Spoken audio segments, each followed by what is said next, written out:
Bismillahirrahmanirrahim. Assalamualaikum warahmatullahi wabarakatuh. Hello everyone, good morning.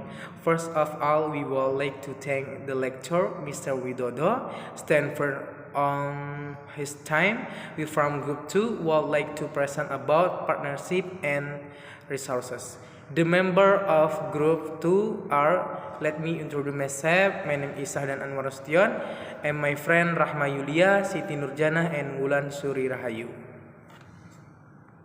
Okay everyone, my presentation about finding and evaluating potential partner. Number 1, research and networking. Number 2, strategic fit assessment. And number 3, due diligence conduct. And 4, reference checking. Baik, pembahasan saya mengenai materi ini yaitu tentang mencari dan mengevaluasi mitra potensial. Nah, untuk mencari dan mengevaluasi mitra potensial ada beberapa cara yang harus kita lakukan. Yang pertama yaitu penelitian dan jaringan. Penelitian dan jaringan itu sangat diperlukan untuk mengevaluasi atau mencari sebuah mitra. Karena dengan adanya jejaringan ataupun penelitian yang sudah ada itu bisa menjadi referensi kita untuk lebih mencari atau mengevaluasi mitra secara potensial yang lebih tinggi. Dan selanjutnya ada penilaian kesesuaian strategis. Nah, dalam mengevaluasi atau mencari sebuah mitra, kita perlu melihat kesesuaian tentang evaluasi, baik itu dalam database dan teknologi-teknologi lainnya. Selain itu, ada juga perilaku uji tuntas. Nah, ini perilaku uji tuntas ini sama dengan seperti uji quality.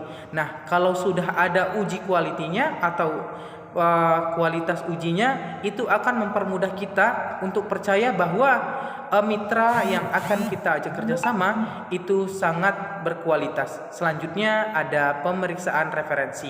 Nah, selain itu ada juga tahap tentang pemeriksaan referensi. Nah, bukan hanya kita untuk mengevaluasi, tetapi kita juga harus melakukan pemeriksaan di setiap sebuah mitra.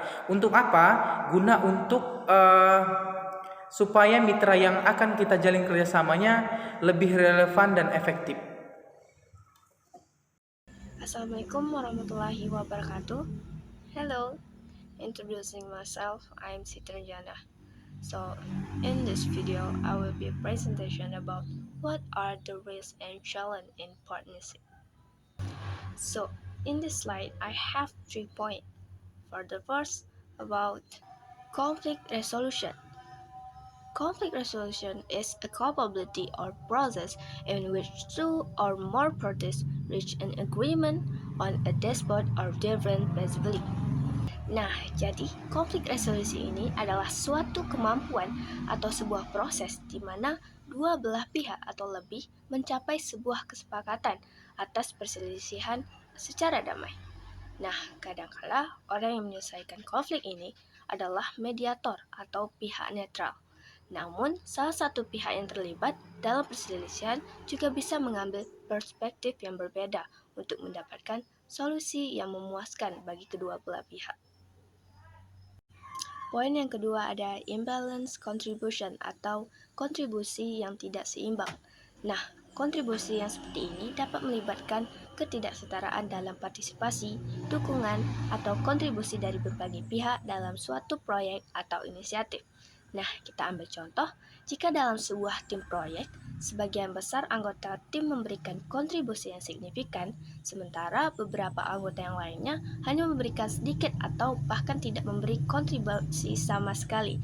Hal ini menciptakan ketidakseimbangan dalam sebuah partisipasi. Nah, untuk poin yang terakhir ada changing priorities atau perubahan prioritas. Nah, hal ini merujuk pada perubahan dalam tingkat urgensi atau kepentingan dari satu hal ke tugas yang lain.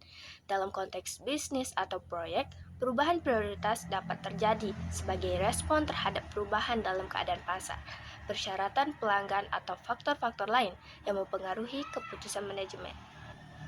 Nah, misalnya dalam sebuah perusahaan teknologi mungkin mengubah prioritas dari peluncuran satu produk ke produk lainnya karena berdasarkan perubahan tren pasar atau umpan balik pelanggan yang baru muncul. Okay, everyone. Okay, that's all the presentation from group 2. We'll take our leave and see you next time. Assalamualaikum warahmatullahi wabarakatuh.